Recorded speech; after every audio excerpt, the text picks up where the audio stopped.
ନିମନ୍ତେ ଆମ୍ଭେମାନେ ପଢ଼ିବା ବାଇବଲର ଏକ ବିଶେଷ ଶାସ୍ତ୍ରାଂଶ ମାଥ୍ୟୁ ଲିଖିତ ସୁସମାଚାର 5 ଅଧ୍ୟାୟ 7 ପଦ। ଏହିପରି ଲେଖା ଅଛି, ଦୟାଳୁ ଲୋକେ ଧନ୍ୟ, କାରଣ ସେମାନେ ଦୟା ପ୍ରାପ୍ତ ହେବେ। ସମସ୍ତେ ମୋ ସହିତ କୁହନ୍ତୁ, ଦୟାଳୁ ଲୋକେ ଧନ୍ୟ। ସମସ୍ତେ କାହିଁକି କହୁନାହାନ୍ତି? ସମସ୍ତେ କୁହନ୍ତୁ, ଦୟାଳୁ ଲୋକେ ଧନ୍ୟ, କାରଣ ସେମାନେ ଦୟା ପ୍ରାପ୍ତ ହେବେ। ମୁଁ ଆପଣଙ୍କୁ ଅନୁରୋଧ କରିବି, ଆଉ ମାତ୍ର ଗୋଟିଏ 50 ମିନିଟ ଆପଣ ମାନେ ସମ୍ପୂର୍ଣ୍ଣ ଧ୍ୟାନ ବାକ୍ୟ ଆଡ଼କୁ ଦେବେ, ମୋ ଆଡ଼କୁ ଦେବେ। ପ୍ରଭୁଙ୍କ ନାମର ଧନ୍ୟବାଦ ହେଉ। ପ୍ରଭୁ ଯୀଶୁ ଖ୍ରୀଷ୍ଟ ଏହି ଶାସ୍ତ୍ରାଂଶରେ କହୁଅଛନ୍ତି, ଦୟାଳୁ ଲୋକେ ଧନ୍ୟ, ସେମାନେ ଦୟା ପ୍ରାପ୍ତ ହେବେ। ଆଜି ମୁଁ ଆପଣଙ୍କୁ ବାଇବଲର ଏକ ଅତି ଜଣାଶୁଣା ଘଟଣା ଆଡ଼କୁ କଢ଼ାଇ ନେବା ପାଇଁ ଚାହିଁବି। ଯହୋଶୁଆଙ୍କ ପୁସ୍ତକ ତାହାର 2 ଅଧ୍ୟାୟ। ସେଇ 2 ଅଧ୍ୟାୟରେ ଜଣେ ବ୍ୟକ୍ତି ଯାହାକୁ ବାଇବଲ ବେଶ୍ୟା ନାମ ଦିଏ, ସେ କି ପ୍ରକାର ଏହି ମାଥ୍ୟୁ 5:7 ପଦ ମୁତାବକ ଦୟା ପ୍ରାପ୍ତ ହେଲା। ଆମେମାନେ ଯାହା ପଢ଼ିଲୁ ତହିଁରେ ଏହା ଲେଖାଗଲା, ଦୟାଳୁ ଲୋକେ ଧନ୍ୟ, କାରଣ ସେମାନେ ଦୟା ପ୍ରାପ୍ତ ହେବେ। ପ୍ରଭୁଙ୍କ ଲୋକମାନେ ରାହାବ ନାମରେ ଏକ ବେଶ୍ୟାର କଥା ଯହୋଶୁଆ 2 ଅଧ୍ୟାୟରେ ଉଲ୍ଲେଖ ଅଛି। ଆଉ ବାଇବଲରେ 5 ଥର ତାହାକୁ ବେଶ୍ୟା ବେଶ୍ୟା ବୋଲି ସମ୍ବୋଧନ କରାଯାଇଛି। ଏଇ ରାହାବ ନାମର ଯଦି ଆମେ ଅର୍ଥକୁ ଅନୁସନ୍ଧାନ କରିବା, ଏଇ ନାମ ହେଉଛି ଏକ ଏବ୍ରୀ ଶବ୍ଦର ନାମ। ଆଉ ଏଇ ନାମର ଅର୍ଥ ହେଉଛି ବିସ୍ତୀର୍ଣ୍ଣ ସ୍ଥାନ, ସ୍ପେସିୟସ୍ ପ୍ଲେସ୍। ପ୍ରଭୁଙ୍କ ଲୋକମାନେ ଏଇ ସ୍ତ୍ରୀ ତାର ଜୀବନ 50 ବର୍ଷ ବୟସ ହେଲା ବେଳକୁ ସେ ପ୍ରଭୁଙ୍କ ପରିଚୟ ପାଇଲା, ପ୍ରଭୁଙ୍କୁ ଗ୍ରହଣ କଲା, ଆଉ ସେ ପରିବର୍ତ୍ତନ ହେଲା। ବାଇବଲ ଇତିହାସକାର ମାନେ ଲେଖନ୍ତି, ପ୍ରାୟ 40 ବର୍ଷ କାଳ ସେ ବେଶ୍ୟାବୃତ୍ତି କରିଥିଲା। ମାନେ 10 ବର୍ଷ ବୟସରୁ ତାହାର ଦେହ ବେପାର ଆରମ୍ଭ ହୋଇଯାଇଥିଲା। ଏକ ଅତି ଘୃଣ୍ୟ କର୍ମକାରୀ ଗୋଟିଏ ସ୍ତ୍ରୀ ଲୋକ। ପ୍ରଭୁଙ୍କ ନାମର ଧନ୍ୟବାଦ ହେଉ। ଆମେ ଯହୋଶୁଆ 2 ଅଧ୍ୟାୟରୁ ଆଜି ଅଧ୍ୟୟନ କରିବା। ସେଇ ଅଧ୍ୟାୟରେ ଆମକୁ ଏହା ଶିଖିବାକୁ ମିଳିବ, ଜଣଙ୍କର ଅତୀତ କେତେ ଖରାପ ହେଇଥାଉ ନା କାହିଁକି, ତାହାର ଭବିଷ୍ୟତ ଭଲ ହେଇପାରିବ। ଆଜି ମୁଁ ଆପଣମାନଙ୍କୁ କହିବା ପାଇଁ ଚାହୁଁଅଛି, ଆପଣଙ୍କର ଅତୀତ ବହୁତ ଖରାପ ହେଇଥାଇପାରେ। ଆପଣଙ୍କର ଅତୀତ ବା ବର୍ତ୍ତମାନର ଠାରୁ ପୂର୍ବ ଜୀବନ ବହୁତ ଘୃଣ୍ୟ ହେଇପାରେ, ବହୁତ ଦୁର୍ବଳ ହେଇପାରେ, ବହୁତ ଅଶିକ୍ଷିତ ହେଇଥାଇପାରେ, बहुत अभागा ही पारे बहुत रोगग्रस्त ही पारे किंतु प्रभु को पाइला परे आम जीवन से परि रहिबो नाही। प्रभु को नाम धन्यवाद हे राहाबर जीवन आम मान को शिक्षा दिए परमेश्वर गोटे अभिशप्त स्त्री को एक धन्य स्त्री रे परिणत करिसंते। प्रभु को नाम धन्यवाद हे प्रभु को लोक माने आसंतु आमे घटना आड़ को जीवा मु टिके घटना को आपण मान को कहबी तापरे की प्रकार दयालु लोक को प्रभु दया करंती एवं एपरी दया करंती जो दयार सीमा नहीं जो दया केबे शेष हुए नहीं। राहाब जार जीविका शुणा मात्र के समस्त घृणा करंती बेश्या ए शब्दटी को मुखरे नेबा पाई मध्य प्रभु को लोक मान को भल लगे नहीं। प्रकार एक घृण्य कलंकिता स्त्री समाजर पाई से एक दुर्नाम अटे कलंक अटे एक असुचि आउ संक्रामक व्याधि तुल्य एक स्त्री अटे। ताहा सकाशु अनेकंकर परिवार नष्ट हिथिबो अनेक समाजर पुओ माने नष्ट हिथिबे अनेक जीवन असुचि हो जाइथिबो से केवल जड़े पापी नुहे से अनेक पाप कराइबारे धुरंधर एई प्रकार गोटिए वर्स सिनर पापी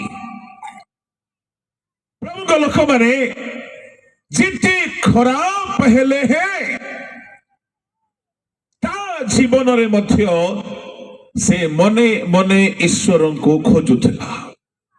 मु आपण को कहबा पई चाहे जड़े व्यक्तिर बाहिक जीविका देखी तार बाहिक आचरण देखी तार बाहिक कर्म देखी आमे ताहाकू निजर हिसाब रे विचार करि परिबा नाही।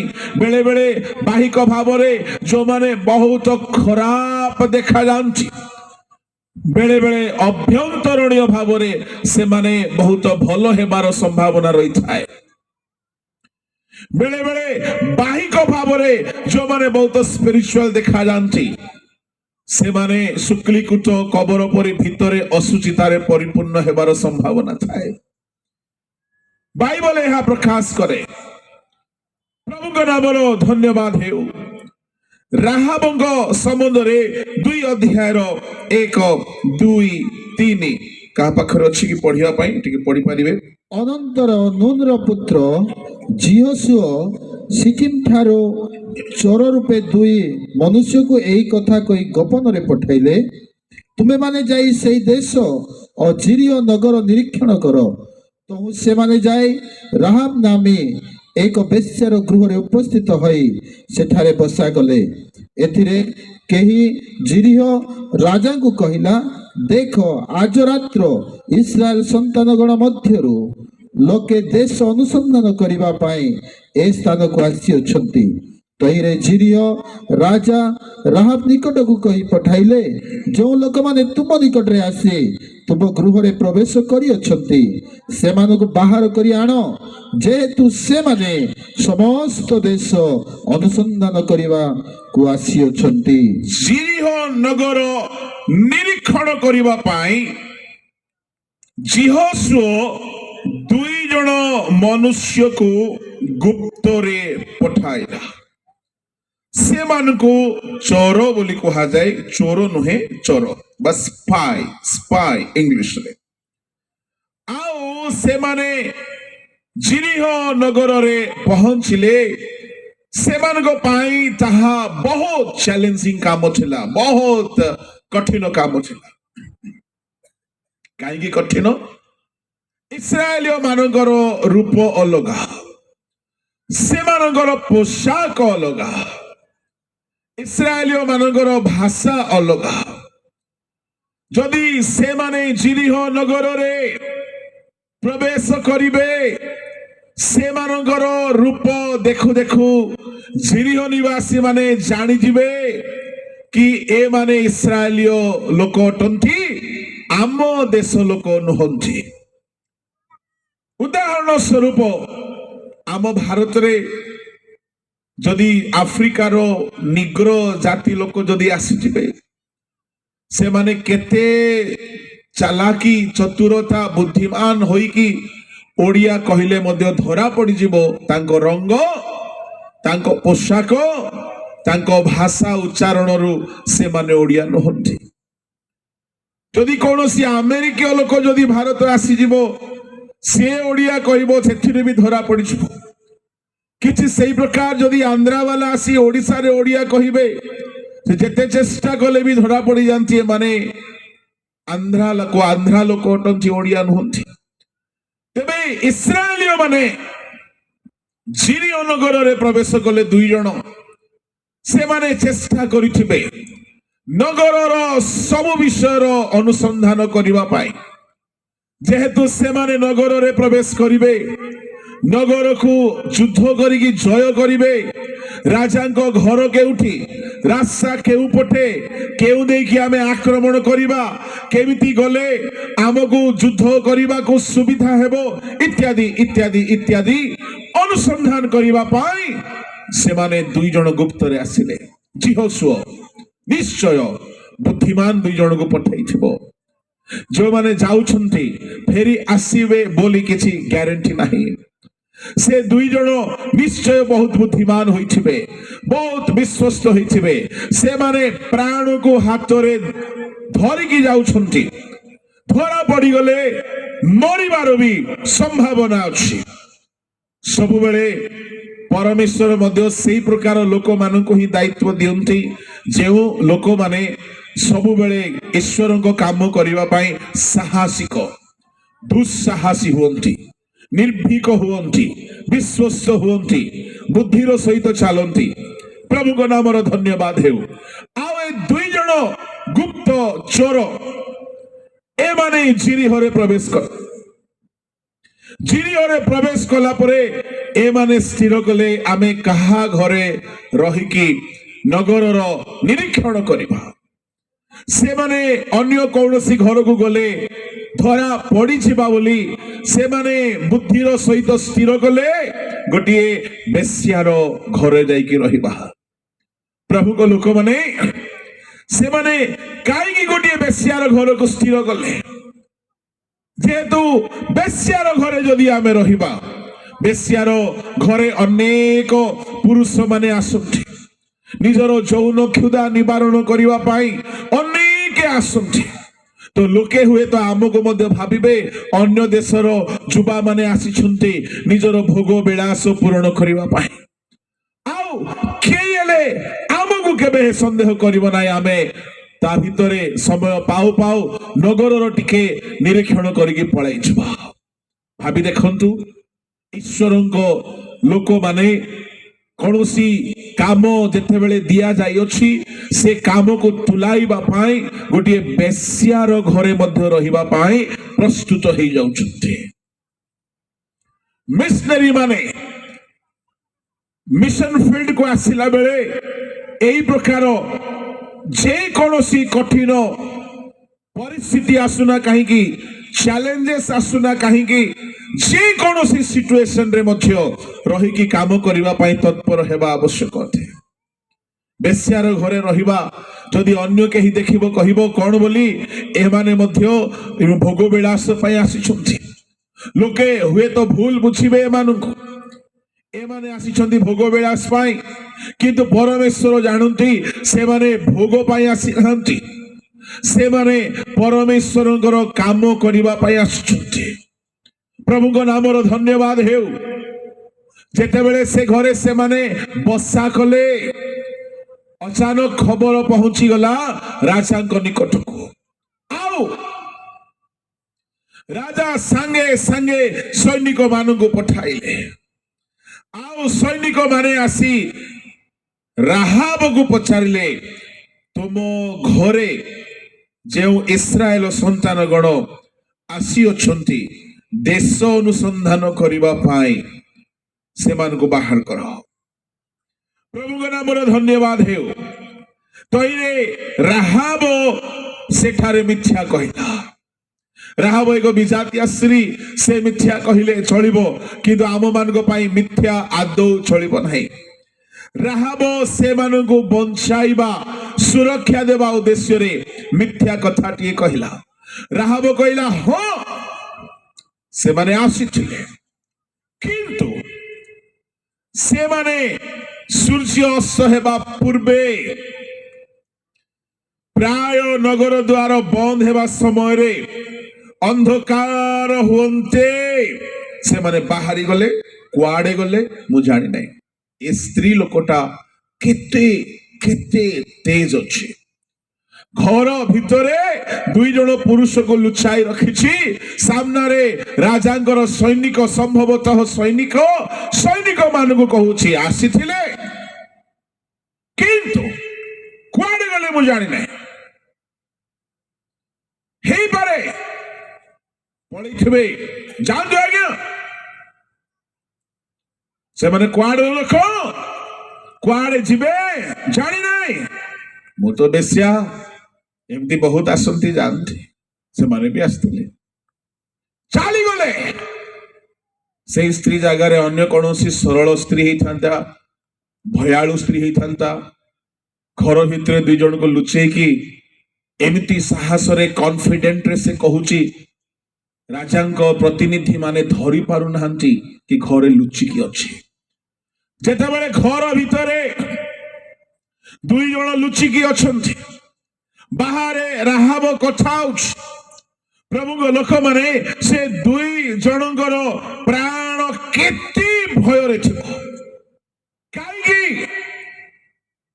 ସେମାନେ ଜାଣୁଥିଲେ ଏବେ ଆମର ପ୍ରାଣ ଏ ବେଶ୍ୟାର ହାତରେ। ଇଏ ଯଦି ଚାହିଁଲେ ଆମକୁ ରାଜା ହାତରେ ଧରାଇ ଦେଇ ପାରିବ। ଇଏ ଚାହିଁଲେ ଆମକୁ ମର୍ଡର କରେଇ ଦେଇ ପାରିବ। ଇଏ ଚାହିଁଲେ ଆମକୁ ବିଷ ବି ଦେଇକି ମାରି ଦେଇ ପାରିବ।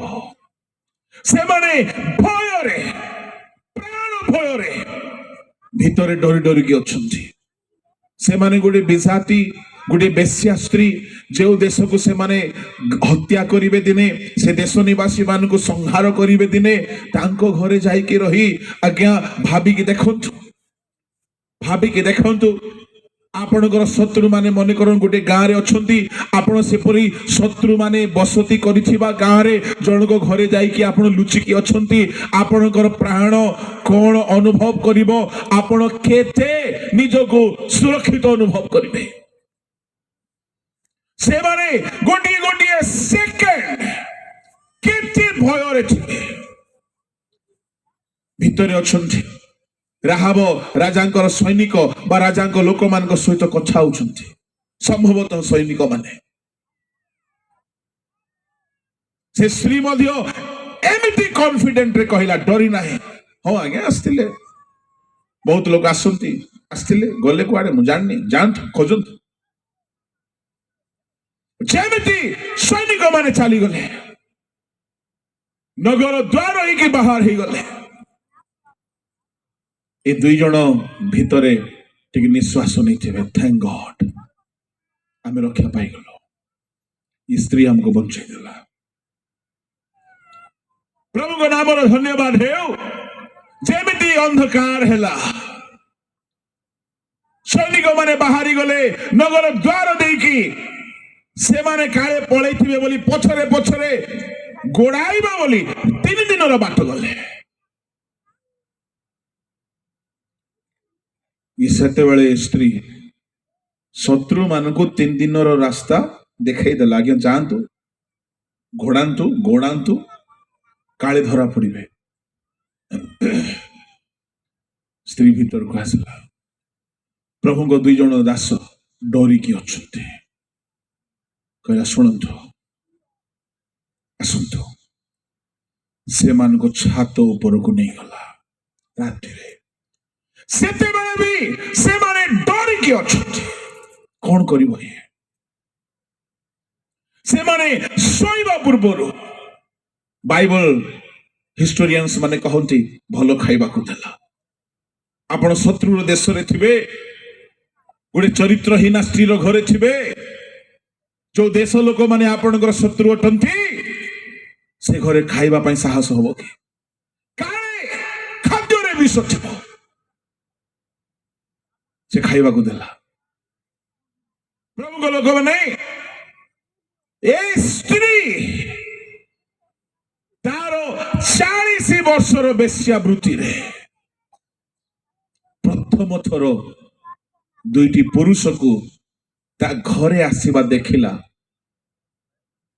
जार आखि रे अभिलाष नाही जो मानकर कथा रे अभिलाष नाही जो मानकर हाव भाव रे पापर आवेग नाही स्त्री देखिला एमाने पवित्र लोक माने अटंते आउ ए स्त्री मध्य तार 40 वर्ष प्राय 40 वर्षर बेश्यावृत्ति रे केबे कोनोसी पुरुष सहित भल शब्द रे कथा हुए नाही किंतु से दिन पाई से मान को छात ऊपर को नहीं गला नहीं करी सेठारे से मान को आखिरे आखि मिसई बड़ गुहारी गोटे गला कौन गुहारी कला तार जीवन रे होइथिबा घटना टिके पढंतु 9 10 11 12 मु जाने सदा प्रभु तुम मान को ए देश दई अछंती तुम मान को विषय को त्रास आम मान को ऊपर पड़ी अछि ओ ए देश निवासी समस्ते तुम मान को आगरे तळली जाउ अछंती कारण तुमे माने मिस्र रो बाहरी आसीबा बेले सदा प्रभु तुम मान को सम्मुख रे कि प्रकार सुप समुद्र रो जल शुष्क कले पुणी तुमे माने जर्दन से पारिस्थित हिन सिहन ओ अग नामक इमरिय मानक दुई राजांक प्रति कि प्रकार व्यवहार करी से मान को वर्जित रूपे विनाश करियछ ताहा आम्बे माने सुनियछु आउ ताहा सुनिबा मात्रे आम्भ मानकर हृदय तरली गला पुणी तुम मानकर मुख सकाशु कौनसी पुरुषर आत्मा आउ उठिला नाही कारण सदा प्रभु तुम मानकर परमेश्वर उपरिस्थ स्वर्ग रे और निचस्थ पृथ्वी रे परमेश्वर अटंती 12 एणो एबे विनय करूअछि तुमे माने सदा प्रभु नाम रे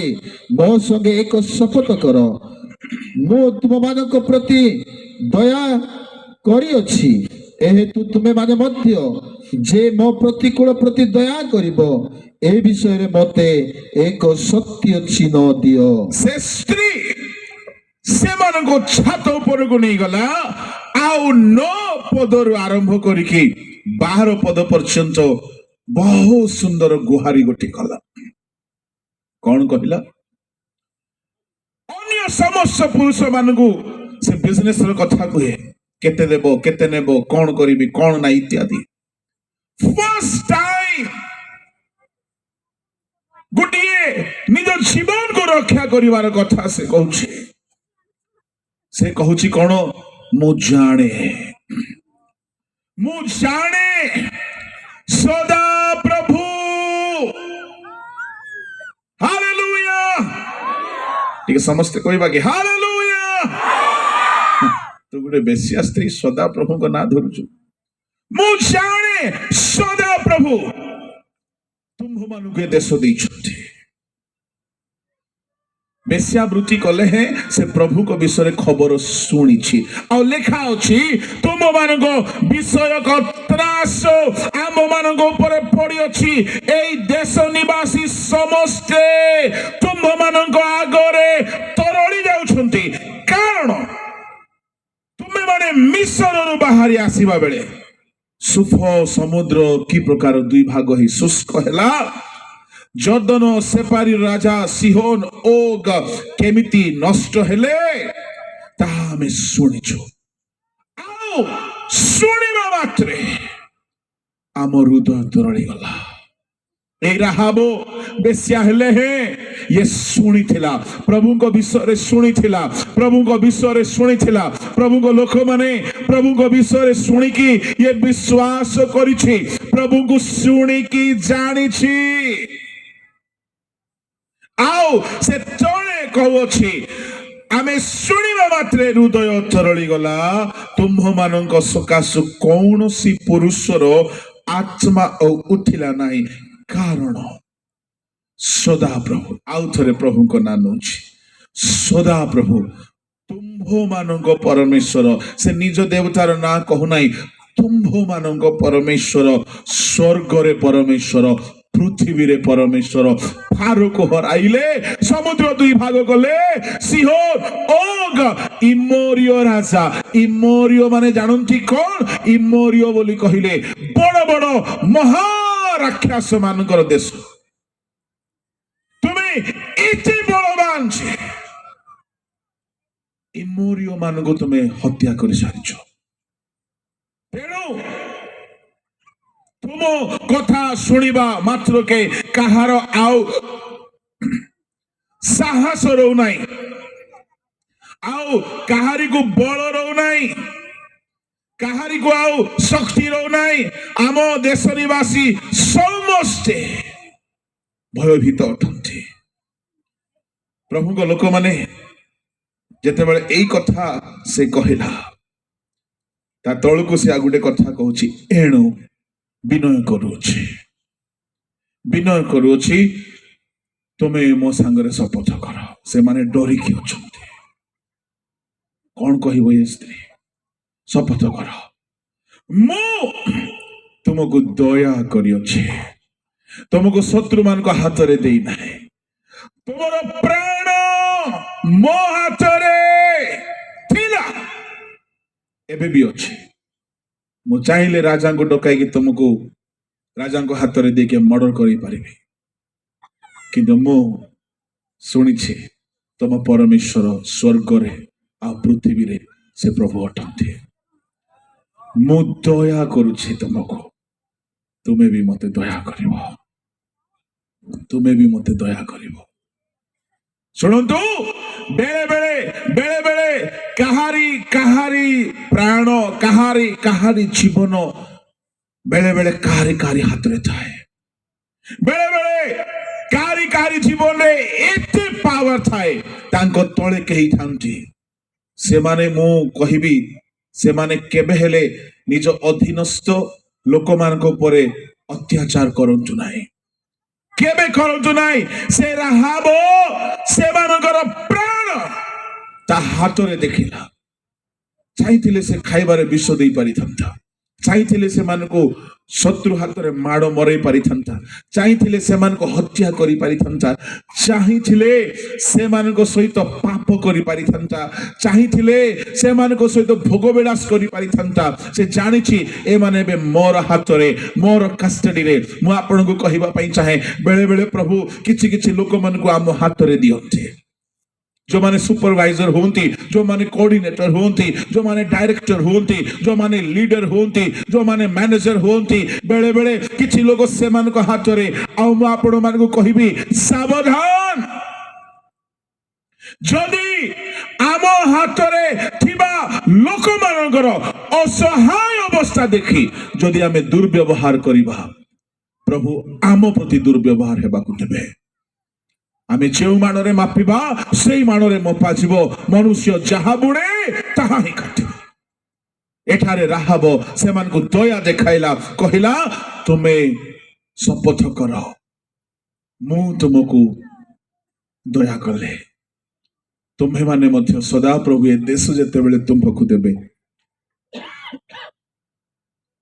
मो परिवार को पढ़ी दियंतु 12-13 पद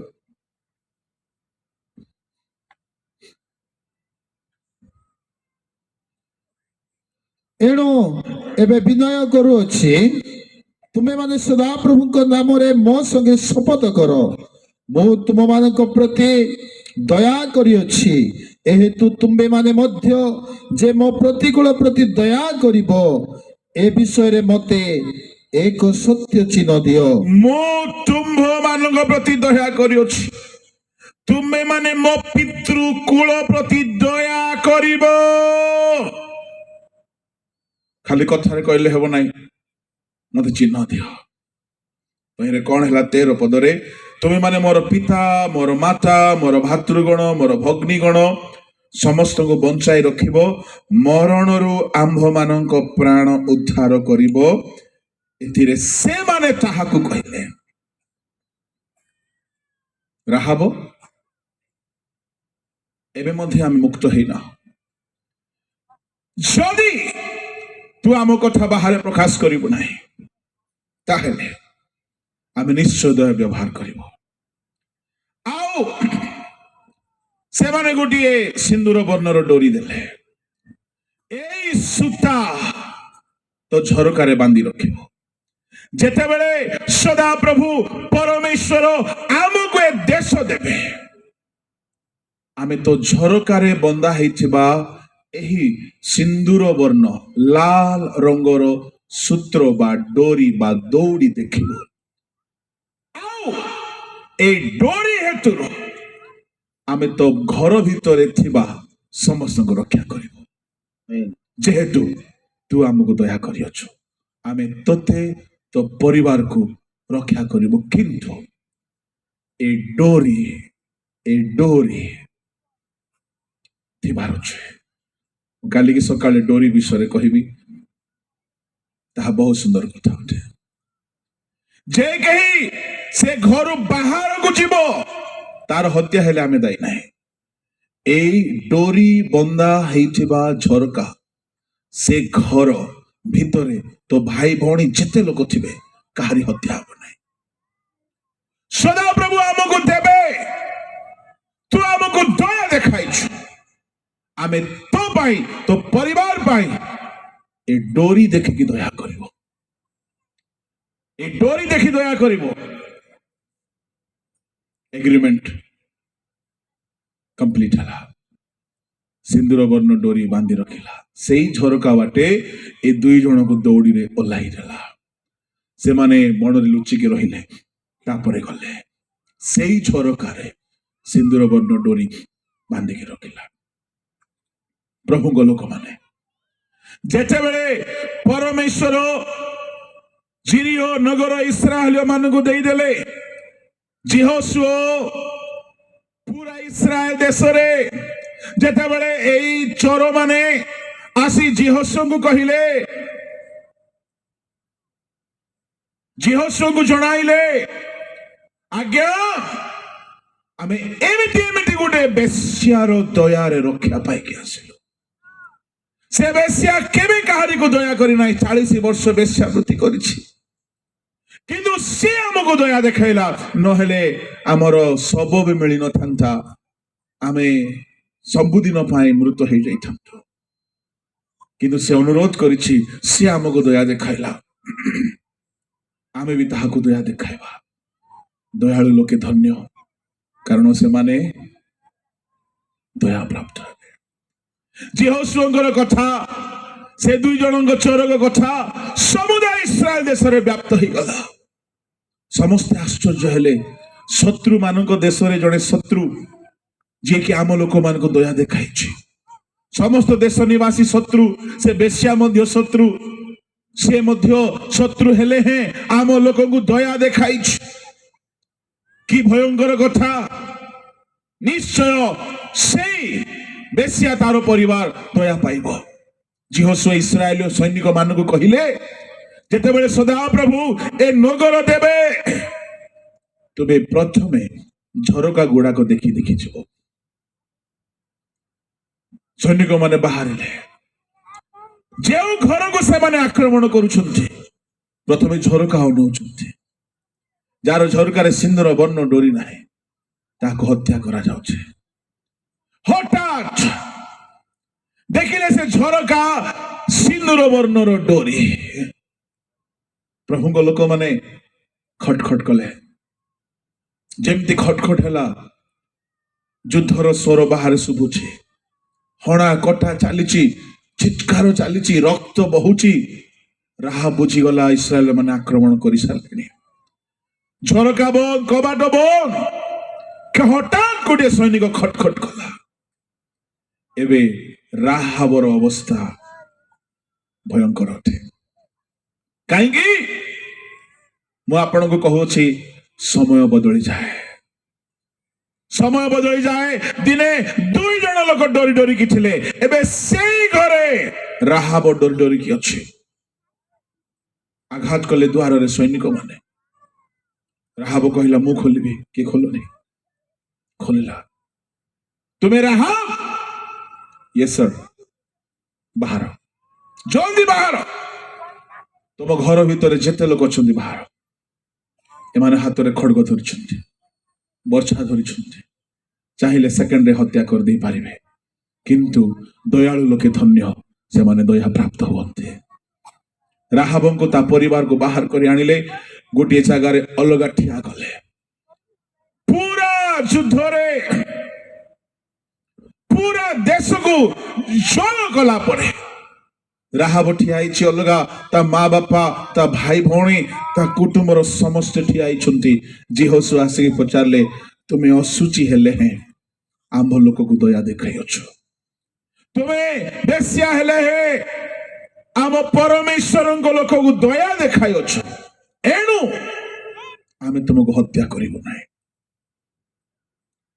अन्य कौन सी लीडर हेले कोई थांते ठीक अच्छी भौणी ठीक अच्छे थैंक यू आमे तुमको मारलु नहीं तुम्हें तुम बाट देख जुआड़े जीवाको चाहिबो तुम्हें जाई पारो थैंक यू सो मच अच्छा ठीक अच्छे खाइब तो खाई पड़ कही थांते किंतु जीहोशु से मान को अलगा रखिला परे बाइबल रो परमेश्वर जो व्यवस्था देइछंती विजाति मान सहित इस्राएल कौन संपर्क ना किंतु से जगार दयालु लोक को दया रे स्वजाति सहित विजाति को कलम कर दिया गला से जगार परमेश्वर निजर सिस्टम को मध्य रिफॉर्म कले स्वजाति इस्राएल भितरे विजाति को पसाइबार सुजोग नहीं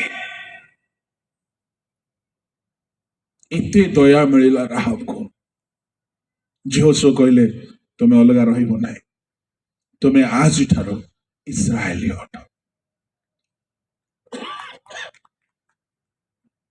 तुम्हें आज ठारो आउ जिरिहो निवासी नुह तुम्हें आज ठारो आउ बेस्या नुह तुम्हें आज ठारो आउ असुचि नुह तुम्हें आज ठारो इस्राएल जेतेबेले इस्राएलियो मंडली सहित मिसी गले चहल पड़गला जड़े बेसिया को ता परिवार को आम लोक मान सहित सामिल कराई दिया गला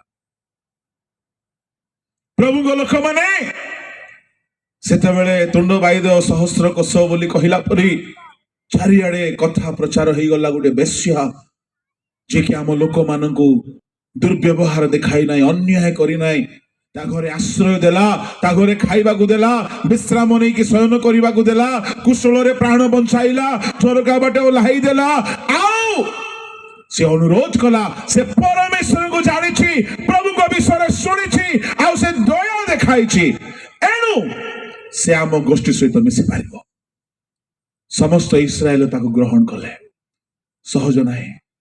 सहज नाही इस्राएल गोष्ठी रे जाई कि मिसिकी इस्राएल वंश रे शामिल हेबा सहज नाही बिल्कुल सहज नाही आ बेसिया पाई तो आदौ सहज नाही प्रभु को लोक माने एठारु तार स्टोरी बदलिबा आरंभ होछे हठात दाऊदंकर जेजे बापा जिसी बापा ओबेद कर बापा बोआज रो बापा सलमोन दाऊदंकर बापा जिसी दाऊदंकर जेजे बापा ओबेद दाऊदंकर जेजे बापा रो बापा बोयाज दाऊदंकर जेजे बापा रो जेजे बापा सलमोन कहिला भेंडिया थिला से कहिला मो से बेस्या को विवाह करिबी प्रभु को लोक माने जिहुदा वंशजात गोटिए जुबा लोक दाऊदंकर जेजे बापा बेस्या राहाब को विवाह कला मु कहिबा पई चाहे ए राहाब जीवन रे केबे स्वप्न भी देखि नथिबो कि मोर भी विवाह हेबो যে 40 ବର୍ଷ ବେଶ୍ୟାବୃତ୍ତି କରି ଜୀବନ ଶରୀର ଗର୍ଭ ସବୁ ଅଶୁଚି କରି ସାରିଛି ସେ କେବେ ବିବାହିତା ହେବ ତା ସ୍ୱପ୍ନରେ ଭାବି ନଥିବ। ଶୁଣନ୍ତୁ, ତା ଜୀବନ ଏତେ ଖରାପ, ଏତେ ଘୃଣ୍ୟ, କେବେ ଭାବି ପାରିବ ନାହିଁ କି ମୁଁ ଦିନେ ବିବାହ ହେବି, ମତେ ଗୋଟେ ପୁଅ ପସନ୍ଦ କରିବ। ମୁଁ ଆପଣଙ୍କୁ କହିବା ପାଇଁ ଚାହେଁ, ରାହାବ କଥା ଟିକେ ଛାଡନ୍ତୁ। ସେ ସଲମନ ଦାଉଦଙ୍କର ଜେଜେବାପାକୁ ସାଲ୍ୟୁଟ ଦିଅନ୍ତୁ। ମୁଁ ତ ସାଲ୍ୟୁଟ ମାରିବି। କାହିଁକି ଆଜିକାଲି ଭଲ ଝିଅ ମାନଙ୍କୁ ମଧ୍ୟ ଟୋକା ମାନେ ପସନ୍ଦ କରୁନାହାନ୍ତି, ଅଗ୍ରାହ କରିଦଉଛନ୍ତି। ନାକ ଟିକେ ଚେପ୍ଟା ହେଇଛି ଆଜ୍ଞା, ଲମ୍ବା ଟିକେ କମ ଅଛି ଆଜ୍ଞା, ହାଇଟ କମ ଅଛି ଆଜ୍ଞା, ରୂପ ଟିକେ କଳା ହେଇଯାଇଛି ଆଜ୍ଞା, ପାଠ ଟିକେ ପଢିନାହିଁ ଆଜ୍ଞା, ଚାକିରି କଲା ଝିଅ ହେଲେ ଭଲ ହେଇଥାନ୍ତା ଆଜ୍ଞା। କେତେ କଥା, ପରିତ୍ରାଣ ପାଇଛି, ଡୁବନ ନେଇଛି, ପବିତ୍ର ଆତ୍ମା ପାଇଛି, ଏସବୁ କହିଲେ ମଧ୍ୟ ନାହିଁ ଆଜ୍ଞା।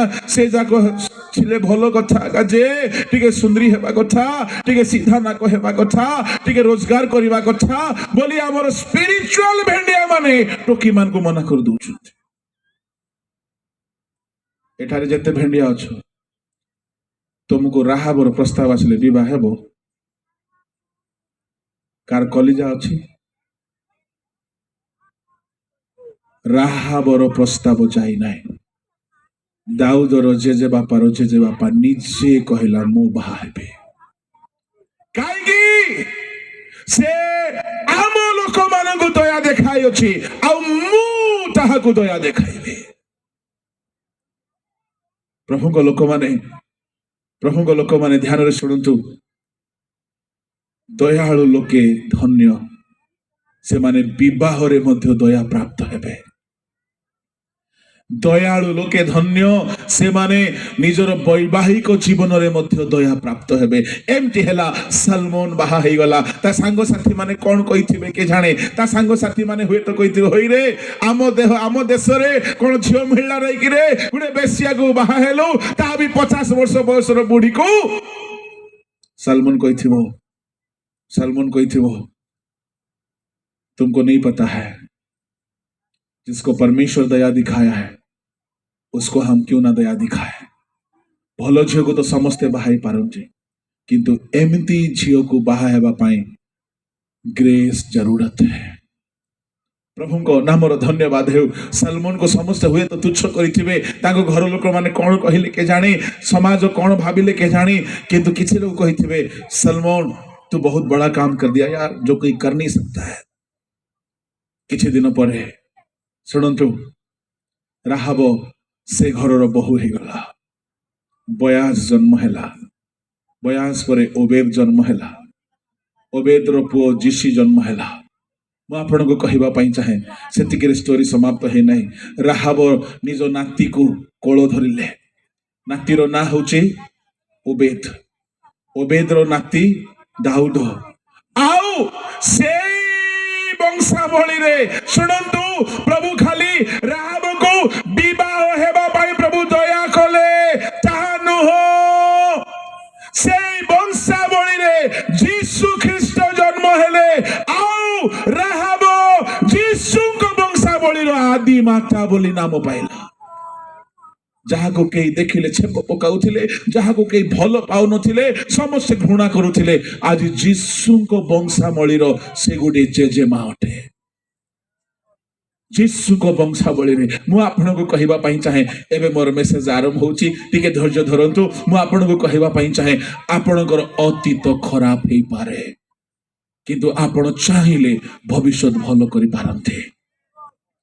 ଆପଣଙ୍କର ଅତୀତ ବହୁତ ଖରାପ ହେଇପାରେ, କିନ୍ତୁ ଶୁଣନ୍ତୁ, ପ୍ରତ୍ୟେକଙ୍କ ପାଇଁ ଯେତେ ଖରାପ ଲୋକ ହେଉନା କାହିଁକି, ଯଦି କେହି ମଦୁଆ, ଯଦି କେହି ଚୋର, ଯଦି କେହି ଡକାୟତ, ଯଦି କେହି ବ୍ୟଭିଚାରୀ, ଯଦି କେହି ଆଉ କୌଣସି ଘୃଣ୍ୟ ପାପରେ ଲିପ୍ତ, ମୁଁ ଆପଣଙ୍କୁ କହିବା ପାଇଁ ଚାହେଁ, ଆପଣଙ୍କର ପାଷ୍ଟ, ଆପଣଙ୍କର ଅତୀତ ବହୁତ ଖରାପ ହେଇପାରେ, କିନ୍ତୁ ଶୁଣନ୍ତୁ, ଆମ ପରମେଶ୍ୱର ପ୍ରତ୍ୟେକ ପାପୀ ଘୃଣ୍ୟ ଲୋକମାନଙ୍କୁ ଗୋଟିଏ ଗୋଟିଏ ସୁଯୋଗ ନିହାତି ଦିଅନ୍ତି ଜୀବନକୁ ବଦଳାଇବା ପାଇଁ। ଆଉ ବେଶ୍ୟା ରାହାବକୁ ଗୋଟେ ସୁଯୋଗ ମିଳିଥିଲା। से सुजोगर दुर्व्यवहार कला नाई, से पुरुष मानू मारिला नाई, से पुरुष मानू नष्ट कला नाई, पापरे भ्रष्ट गला नाई, से दया देखाइला, से दया देखाइला। बाइबल रो परमेश्वर प्रत्येक पापी को थरे ना थरे सुजोग दियंती, सुजोग न दौणु दंड दियंती नाई। साउल राजा को सुजोग मिलिला, से फेरिला नाई। दाऊद पाप करते तांको भी सुजोग मिलिला। बेमुरी गछ को 3 वर्ष पर आ गोटे वर्ष सुजोग मिलिला। प्रत्येक पापी को परमेश्वर बारंबार सुजोग दियंती। प्रभु को लोक माने ए राहाब बेश्या को गोटे सुजोग मिलिला, आउ से सुजोगर सद्व्यवहार कला, आउ से प्रभु को लोक माने 5 गोटी विशेष काम कला। कौन? नंबर वन से प्रभु को लोक मान को दया देखाइला। आउ ए दया देखाइबा पछरे द्वितीय कारण होउछि से प्रभु को लोक मानकर ईश्वर को विश्वास कला। कहिला मु जाने सदा प्रभु स्वर्गर पृथ्वीर, स्वर्ग पृथ्वी छाड़देला, दुनिया रे किछि नाई। से कहिबार अर्थ होछि तुम प्रभु ही पृथ्वी रे, तुम प्रभु ही स्वर्ग रे, ता माने तुम प्रभु ही सर्वशक्तिमान। मु जाने तुम प्रभु ए देश तुमको दे देबे, ता माने से प्रभु को विश्वास कला। बेश्या हेले है विश्वास कला। आ जो माने प्रभु को विश्वास करि पारु नाहंती, ए बेश्या ठारू भी अधम अटंती। ता पाखे तृतीय गुण हैला, बाइबल हिस्टोरियंस माने कहंती जे दिन 2 जण प्रभु को दास माने ता घर को गले, से दिन ठारू से व्यभिचार करी नाही, से दिन ठारू से वेश्यावृत्ति करी नाही, से दिन ठारू से मान को सहित कथा वार्ता हेबा पर ठारू से आउ वेश्यावृत्ति करी नाही। प्रभु को लोक माने ता माने वेश्यावृत्ति करी नाही। सलमन को कही के थ्रेटनिंग देथिबे, बाबू रे तो बेश्या को बाहाव छु, देखे जाग्रत आम देश खराब कर देबो नहीं तो। 40 वर्षर तार स्वभाव कहीं के रिस्क नौ छु। सह पुरुष मान सहित से नष्ट होइछि, भ्रष्ट होइछि, कलुषित होइछि,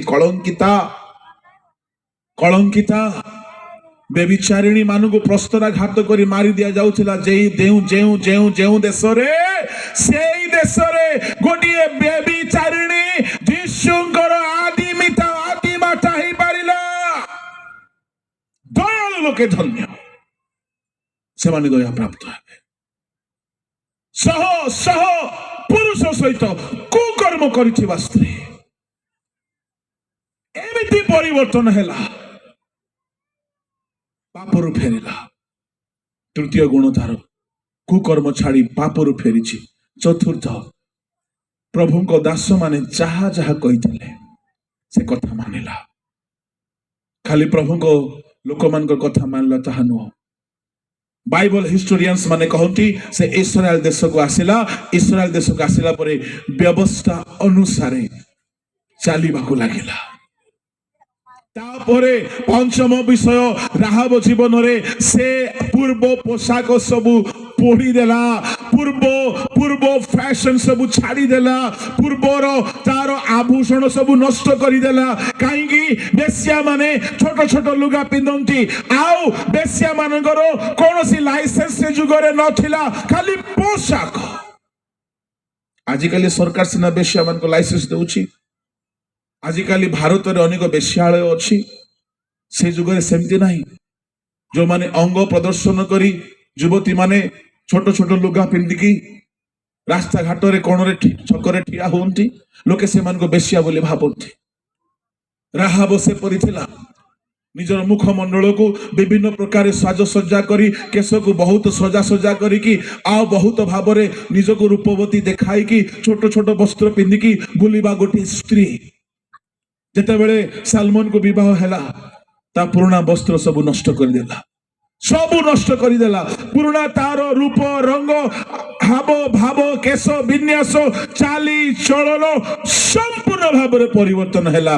एबे से व्यवस्था बाइबल पढ़ु अछि, एबे से प्रभु को लोक मान को संग रे चालू अछि। प्रभु को लोक माने ମୁଁ ଆପଣଙ୍କୁ କହିବା ପାଇଁ ଚାହେଁ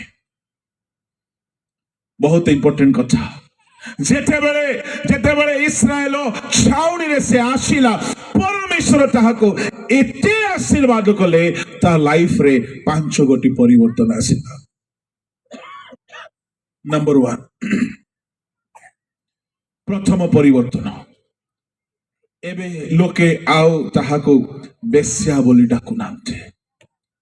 ତାର ନାମ ଆଉ ବେଶ୍ୟା ନାହିଁ, ସୁହାଗିନ। ଲୋକେ ଆଉ ତାକୁ ବେଶ୍ୟା ବୋଲି ଡାକୁନାହାନ୍ତି। କାହିଁକି?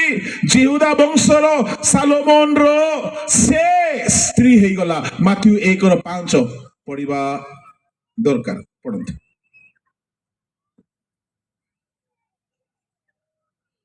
ସଲମନ ରାହାବଙ୍କ ଗର୍ଭରୁ ବୟଜଙ୍କୁ ଜନ୍ମ ଦେଲେ।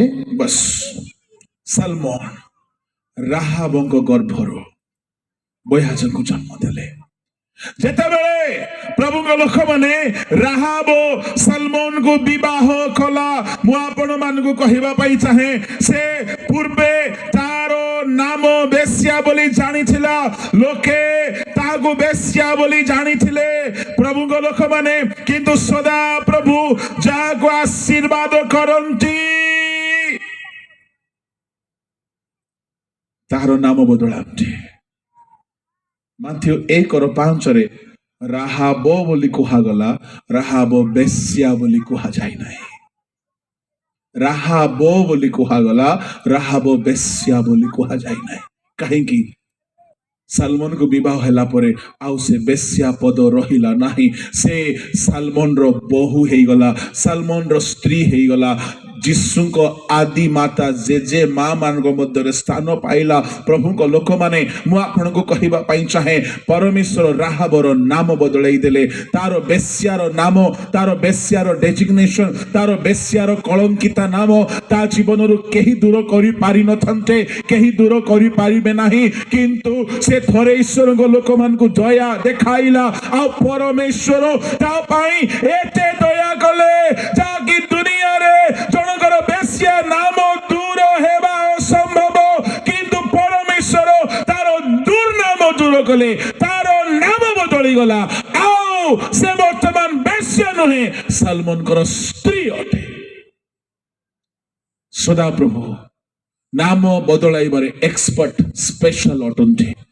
ଯାକୋବକୁ ଯେ ଇସ୍ରାଏଲ ନାମ ଦେଲେ, ଯେ ପାଣିକୁ ଦ୍ରାକ୍ଷାରସ ନାମ କରିଦେଲେ ଯୋହନ 2-3 ଅଧ୍ୟାୟରେ, ଯେ ସିମୋନର ନାଁକୁ ପିତର କରିଦେଲେ, ଯେ ଅବ୍ରାମକୁ ଅବ୍ରାହାମ କରିଦେଲେ, ଆମ ପରମେଶ୍ୱର ସାଉଲକୁ ପାଉଲ ନାମ ଦେଇଦେଲେ।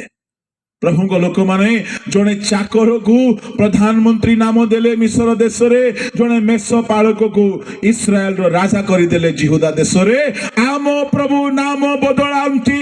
ମୁଁ ଆପଣଙ୍କୁ କହିବା ପାଇଁ ଚାହେଁ, ଯଦି କେହି ଏଠାରେ ଅଛନ୍ତି, ଆପଣଙ୍କର ଏ ପର୍ଯ୍ୟନ୍ତ ନାମ ସମାଜରେ ଖରାପ ଅଛି, ମଣ୍ଡଳୀରେ ଖରାପ ଅଛି, ଆପଣଙ୍କର ନାମ ଭଲ ନାହିଁ, ପ୍ରଭୁଙ୍କ ଲୋକମାନେ ଫେରି ଆସନ୍ତୁ। ଜଣେ ଅଛନ୍ତି, ଯେତେ ଖରାପ ନା ହେଲେ ବି ସେ ନାଁକୁ ସେ ଭଲ କରିବା ପାଇଁ ସ୍ପେଶାଲ ଅଟନ୍ତି।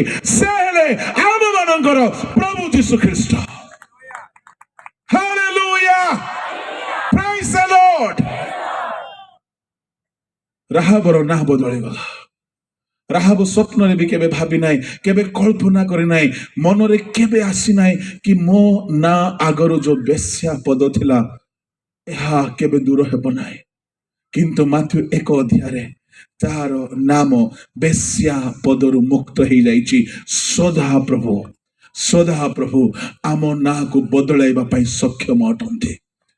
ଯଦି ଏଠାରେ କେହି ବି ଅଛନ୍ତି, ଭାବୁଛନ୍ତି ମତେ ଲୋକ ମୂର୍ଖ ବୋଲି ଭାବନ୍ତି, ମତେ ଲୋକ ଗଧ ବୋଲି କହନ୍ତି, ମତେ ଲୋକ ରୋଗୀ ବୋଲି କହନ୍ତି, ମତେ ଲୋକ ମଧୁଆ ବୋଲି କହନ୍ତି, ମତେ ଲୋକ ଆଉ କିଛି ଆପଣଙ୍କର ଅଲଗା ଅଲଗା ଅନୁଭବ ଥାଇପାରେ, ମୁଁ ଆପଣଙ୍କୁ କହିବା ପାଇଁ ଚାହେଁ, ରାହାବର ପରମେଶ୍ୱର, ଆମର ପରମେଶ୍ୱର ଯଦି ସେ ରାହାବର ନାଁ ବଦଳାଇଲେ, ତ ଆମର ନାଁ ମଧ୍ୟ ବଦଳାଇବାକୁ ଯାଉଛନ୍ତି। ପ୍ରଭୁଙ୍କ ନାମର ଧନ୍ୟବାଦ। ରାହାବର ଖାଲି ନାଁ ବଦଳି ନାହିଁ, ଦ୍ୱିତୀୟରେ ତାର ସ୍ଥାନ ବଦଳିଗଲା। से जेरिह गोटे अभिशप्त नगर रे थिला परमेश्वर सेठारु ताहाको बाहर करे आनिले द्वितीय परिवर्तन तार स्थान बदली गला परमेश्वर जहाको दया करती दयालु लोक को से दया करती दयालु लोके धन्य से माने दया प्राप्त हेबे राहाबर स्थान बदली गला एबे जिरिह रे नाही जिरिह प्राचीर रे नाही एबे सालोमन को घर भितरे से बहु बा स्त्री हे की अछि सदा प्रभु तार स्थान बदलाइले परमेश्वर जहा को भी आशीर्वाद करती गोटे मातृ गर्भरु खंज लोक सुंदर नामक फाटक प्रतिदिन भिक्षा मागिबा पाई रखे दिया जाउथिला जेतेबेले पितर ताड़ को हाथ बढ़ाइले राजरित जीसु नाम रे उठ चल बोली कहले से दिन ठारू से लोक आउ से स्थान रे बसी नाही कि भिक मागी नाही से जीसुंकर शिष्य ही चलिला सदा प्रभु स्थान बदलांती नौकारे दिन राति माछ धरिबा लोकर स्थान बदली गला पितर पेंटिकॉस्ट दिवस पर ठारू केबे आउ नौका को जाई नांते सदा प्रभु स्थान बदलांते बंदी गृह रे पटिफर घरे बासन कुसन माजी की चाकर काम करिबा लोकर स्थान मिस्र देश रे प्रधानमंत्री स्थान होई गला सदा प्रभु स्थान बदलांती से धूली को धूलीर स्थान उठांती धूली परी दरिद्र को धूलीर स्थान उठांती आ सिंहासन रे बसांती आम प्रभु आपना लोक माननको तांको शरणार्थी माननको तांको निकटवर्ती लोक माननको जो माने पाप रु फेरंती राहाब खाली विश्वास कला ताहा नुहे दया कला ताहा नुहे से पाप रु भी फेरिला चाली चलन बदलाइला प्रभु को लोक माने खाली मंडली बदलाइले हेबो नाही लुगा धला कले हेबो नाही पाप रु फेरिबे तबे परमेश्वर तुमरो ना बदलाइबे स्थान बदलाइबे आ संपूर्ण भावरे एक उच्च स्थान को नहीं किछबे तृतीय परिवर्तन तार जीविका बदली गला से एही देहरे वेश्यावृत्ति करुथला एबे एही देहरे जीसुंको वंश को से बढ़ेवार काम कला ता शरीर को प्रभु सूची करदेले एई देह तिने पाप पाई थिला वर्तमान से देह आ पाप पाई नुहे केवल प्रभुଙ୍କ पाई केवल प्रभुଙ୍କ पाई एबे से वेश्यावृत्ति करू नाही तार जीविका बदली गला एबे से केवल प्रभुଙ୍କ लोक मानक सहित बसवास करी जेमिति जीवन बिताइबा कथा सेमिति गोटे गृहिणी गोटे बहु गोटे विश्वस्ता बुद्धिमती गुणवती स्त्रीर कर्तव्य निभाउछे चतुर्थ परिवर्तन एबे तार मूल्य बदली गला लोके ताकु छी करूथिले एबे लोके ताकु सम्मान दौछन्ते कहीं ता हेतुरो शुणु ता हेतुरो ता भाई रक्षा पाइला ता हेतुरु ता भौणी रक्षा पाइला ता हेतुरु ता घरे जेती लोक थिले ए चतुर्थ आशीर्वाद आम समस्त को दरकार जने राहाब बेश्या हेले हे निजर कर्म रे गोटे सुजोग पाइला एमिति चेष्टा कला चाहे तुरु ता कुटुंब रक्षा पाइले मु कहिबा पई चाहे आपण डुबन नहीं थाई पारंती आपण परभाषा कहू थाई पारंती किंतु आपणक हेतुरु आपणक परिवार परित्राण पाइछंती के आपण प्रभु को पाई गले भल कथा आपण प्रभु को जानिले भल कथा What about your family? Joseph हेतुरु दुर्भिक्ष समय ता माँ बापा भाई भौणी समस्ते खाद्य पाइले गोटे वास्तव स्पिरिचुअल लोकर परिचय धड़ा पोशाक हुए ना गोटे आत्मिक लोकर परिचय परभाषा हुए ना गोटे आत्मिक लोकर परिचय ना बदलाई देले हुए ना गोटे आत्मिक लोकर परिचय ତା ହେତୁରୁ ଅନ୍ୟମାନେ ପରିବର୍ତ୍ତନ ହେଉଥିବାର ଅଛି, ତା ହେତୁରୁ ତା ଘର ଆଶୀର୍ବାଦ ପାଇବାର ଅଛି, ତା ହେତୁରୁ ତା ମଣ୍ଡଳୀ ଆଶୀର୍ବାଦ ପାଇବାର ଅଛି। ଆଦି ପୁସ୍ତକ 22:18-19-20 ପରମେଶ୍ୱର ଅବ୍ରାହମକୁ କହିଲେ, ଆମେ ତୁମର ଏଇ କର୍ମ ହେତୁରୁ ତୁମ ବଂଶ ଦ୍ୱାରା ସାରା ପୃଥିବୀକୁ ଆଶୀର୍ବାଦ କରିବା। ନୋହ ଜଣେ ଧାର୍ମିକ ଲୋକ, ତା ହେତୁରୁ ତା ସ୍ତ୍ରୀ, ତା 3ଟା ପୁଅ, ତା 3ଟା ବୋହୂ ରକ୍ଷା ପାଇଲେ। ତା ସ୍ତ୍ରୀକୁ ଧାର୍ମିକ ବୋଲି କୁହାଯାଇ ନାହିଁ, ତା ପୁଅ ମାନଙ୍କୁ ଧାର୍ମିକ ବୋଲି କୁହାଯାଇ ନାହିଁ। ନୋହ ଜଣେ ମାତ୍ର ଧାର୍ମିକ ବୋଲି କୁହାଗଲା। ଲୋଟ ଜଣେ ଧାର୍ମିକ ଲୋକ ଥିଲେ, ତା ହେତୁରୁ ତା 2ଟି ଝିଅ ରକ୍ଷା ପାଇଲେ। ଜଣେ ଧାର୍ମିକ ଲୋକ ସୋଦମ ଗମୋରାରେ ଥିବା ହେତୁରୁ ସେ ଦେଶ ଉପରେ ଅଗ୍ନି ବୃଷ୍ଟି ହେଉନାହିଁ, ଯେ ପର୍ଯ୍ୟନ୍ତ ଲୋଟ ବାହାରି ଯାଇନାହିଁ ବୃଷ୍ଟି ଆସୁନାହିଁ। ଲୋଟ ଜଣେ ଲୋକ ଗୋଟିଏ ନଗର ପାଇଁ ସୁରକ୍ଷା ସେ ଥିବା ଯାଏ ପରମେଶ୍ୱର ଅଗ୍ନି ପଠାଇ ପାରୁନାହାନ୍ତି। What about you? ପ୍ରଭୁ ଆପଣଙ୍କ ହେତୁ ଆପଣଙ୍କ ଘରକୁ ଦଣ୍ଡ ନ ଦେବାର ଅଛି, ଆପଣଙ୍କ ହେତୁରୁ ଆପଣଙ୍କ ଘରେ ଆଶୀର୍ବାଦ ଆସିବାର ଅଛି। କିନ୍ତୁ ଦୁଃଖର କଥା, କିଛି ପୁଅ ହେତୁରୁ ମା ବାପା କାନ୍ଦୁଛନ୍ତି। ଅବସାଲମ ପରି ପୁଅ ଦାଉଦ କାନ୍ଦୁଛି, ଏତେ ଦୁଷ୍ଟ ପିଲା। ପ୍ରଭୁଙ୍କ ଲୋକମାନେ ଗେହେଜି ପରି ବାପା ହେତୁରୁ ପୁଅ ମାନେ ଅଭିଶପ୍ତ ରୋଗୀ ହେଲେ। ସାବଧାନ, ଆପଣଙ୍କ ହେତୁ ଆପଣଙ୍କ ପରିବାର ରକ୍ଷା ପାଇବା ଦରକାର। କର୍ଣ୍ଣିଲିଓକୁ ଦେଖନ୍ତୁ, କର୍ଣ୍ଣିଲିଓ ଜଣେ ଧାର୍ମିକ ଲୋକ ଥିଲେ। ତାର ପ୍ରାର୍ଥନା, ତାର ଦାନ, ତାର ଈଶ୍ୱରଙ୍କ ପ୍ରତି ଭକ୍ତି ପଣିଆ ଏତେ ସୁଗ୍ରାହ ହେଲା ଯେ ପରମେଶ୍ୱର ତା ପୁରା ପରିବାରକୁ ପରିତ୍ରାଣ ପାଇଁ ସୁଯୋଗ ଦେଲେ। ପୁରା ପରିବାର।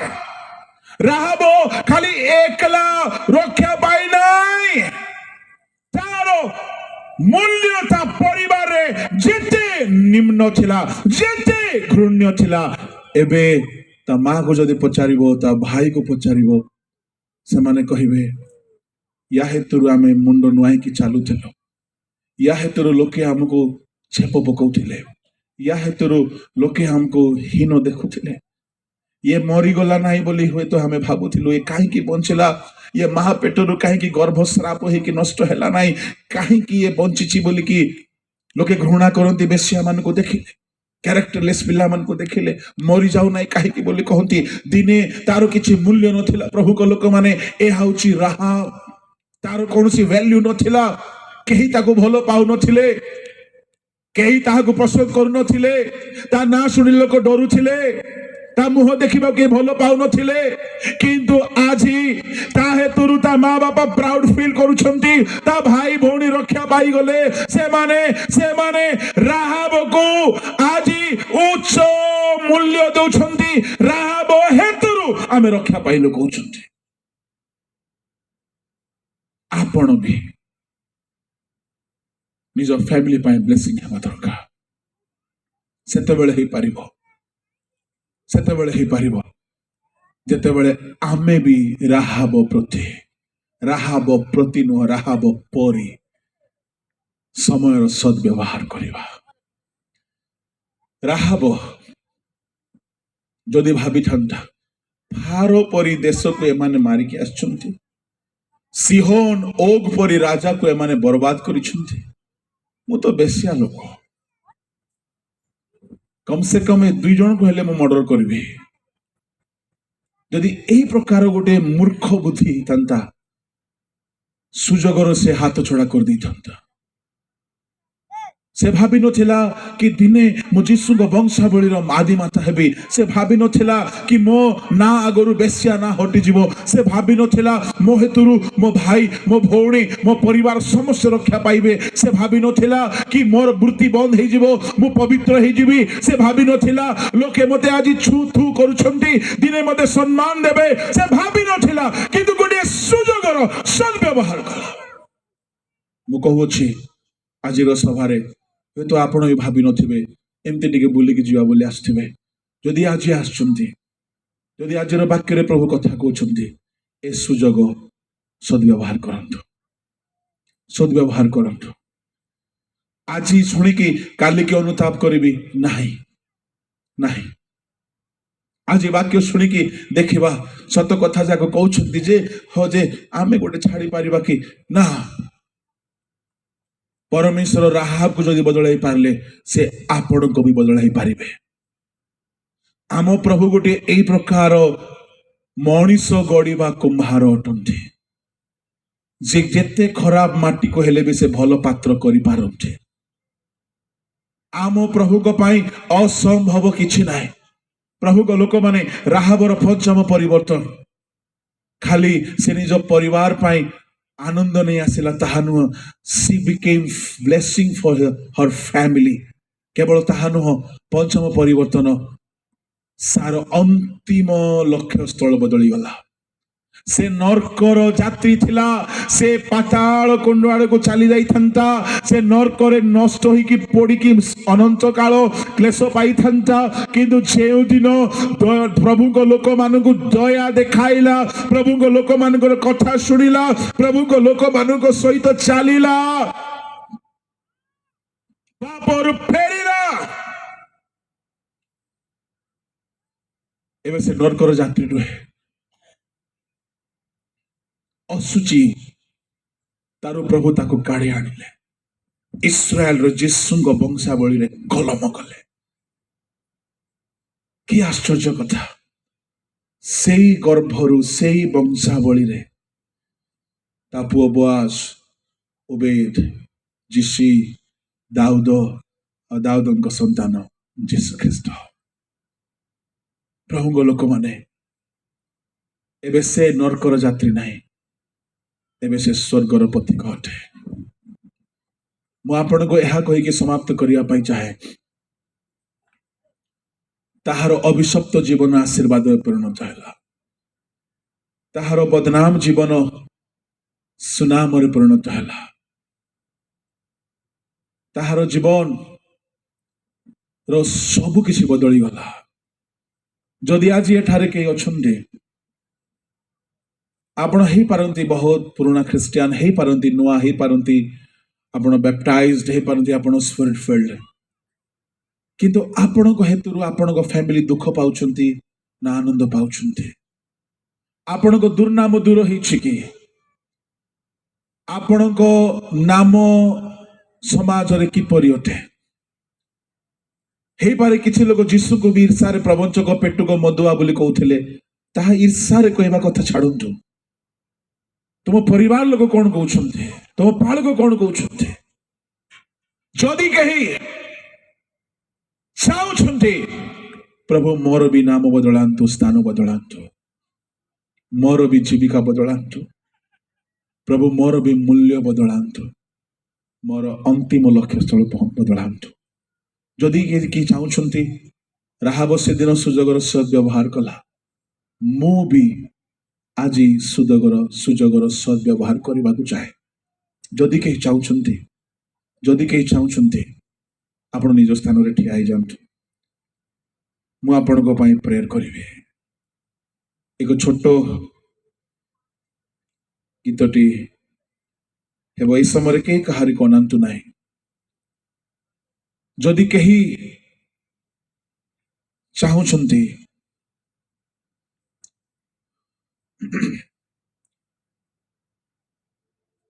ପ୍ରଭୁ ମତେ ରକ୍ଷା କର, ପ୍ରଭୁ ଆପଣଙ୍କୁ ବଦଳାଇ ପାରିବେ।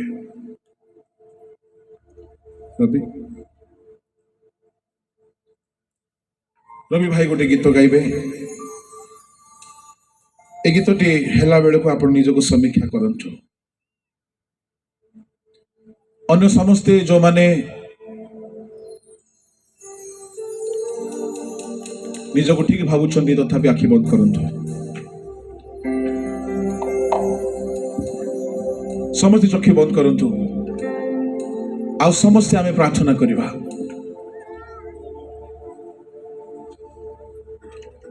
ପ୍ରଭୁଙ୍କ ଲୋକମାନେ ରାହାବର ଜୀବନ ଏତେ ଧନ୍ୟ ହେଲା ଯେ ଯୀଶୁ ସେହି ବଂଶାବଳୀରେ ଆସିବାକୁ ଚାହିଁଲେ। ହେଇପାରେ ଆଜି ତାହା ଆମ ଜୀବନରେ ହେବାର ବାକି ଅଛି। ଆମ ଦେଇ ପ୍ରଭୁ ଦୁନିଆରେ ଆସିବାକୁ ଚାହୁଁଛନ୍ତି। ଆମ ଦେଇ ପ୍ରଭୁ ସଭାରେ ପ୍ରକାଶିତ ହେବାକୁ ଚାହୁଁଛନ୍ତି। ହେଇପାରେ ଆମେ ପ୍ରଭୁଙ୍କ ଦାସମାନେ ବି ଅଟୁ। ଆମ ଦେଇ ପ୍ରଭୁ ଦୁନିଆରେ ରିଭିଲ୍ ହେଇଛନ୍ତି କି? ଆମ ଦେଇ ଲୋକ ଯୀଶୁଙ୍କୁ ଦେଖନ୍ତୁ। ଆମ ଦେଇ ଲୋକ ଯୀଶୁଙ୍କୁ ଜାଣନ୍ତୁ। এই ରାହାବଙ୍କ ଦେଇ ପ୍ରଭୁ ଯୀଶୁ ଆସୁଛନ୍ତି।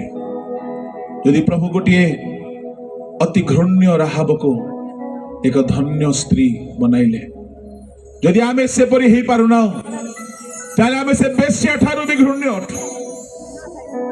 ଆମ ପାଇଁ ହାୟ ବୋଲି କୁହାଯାଇପାରେ। এই ଗୀତଟି ହେଲା ବେଳେ ଆପଣ ଏକ ସମୀକ୍ଷା କରନ୍ତୁ, ପ୍ରାର୍ଥନା କରନ୍ତୁ। ଯଦି ବାକ୍ୟ ଶୁଣିକି ଫେରିବାକୁ ଚାହୁଁଛନ୍ତି ଫେରନ୍ତୁ।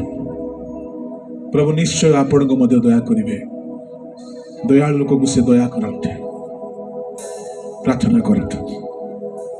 मैं जो पापों में डूबा हुआ था और जो तुझसे दूर हुआ था, मैं जो पापों में डूबा हुआ था और जो तुझसे दूर हुआ था,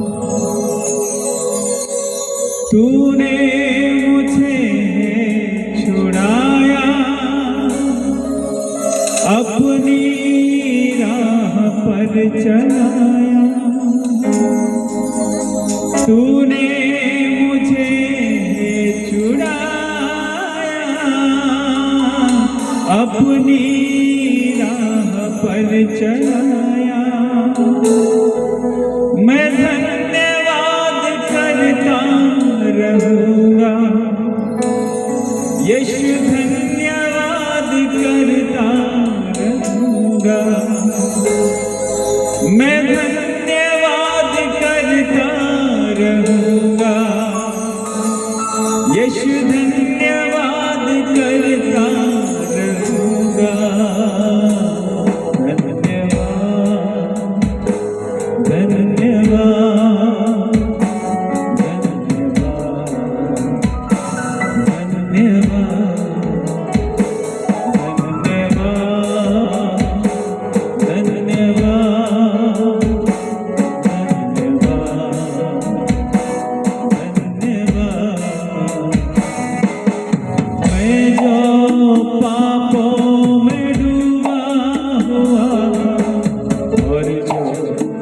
तुझसे दूर हुआ था, मैं जो पापों में डूबा हुआ था और जो तुझसे दूर हुआ था, तूने मुझे छुड़ाया,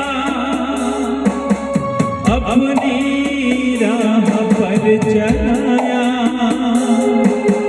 तूने मुझे छुड़ाया, अपनी राह पर चलाया। मैं धन्यवाद करता रहूंगा, धन्यवाद करता रहूंगा। मैं धन्यवाद करता रहूंगा, यीशु धन्यवाद करता रहूंगा। धन्यवाद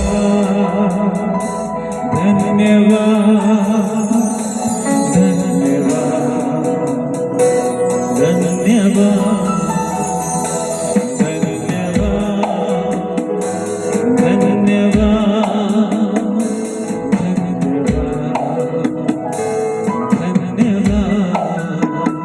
ସ୍ୱର୍ଗୀୟ ପିତା, ଏ ସମୟରେ ଯେଉଁମାନେ ତୁମ ବାକ୍ୟକୁ ଶିରୋଧାର୍ଯ୍ୟ କରି तुम वाक्य सम्मुखरे आपणा को उत्सर्ग करुछन्ति धन्यवाद जदि केहि प्रभु निजर कुकर्मरु फेरुछन्ति प्रभु मु प्रार्थना करुछि धन्यवाद तुम रक्तरे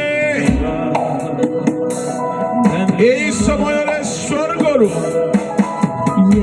तुमरी रक्त पठाए तुम्हें तो होई नहीं तुम्हें पवित्र करो प्रत्येक अपराध शिशु रक्त दूरीभूत हो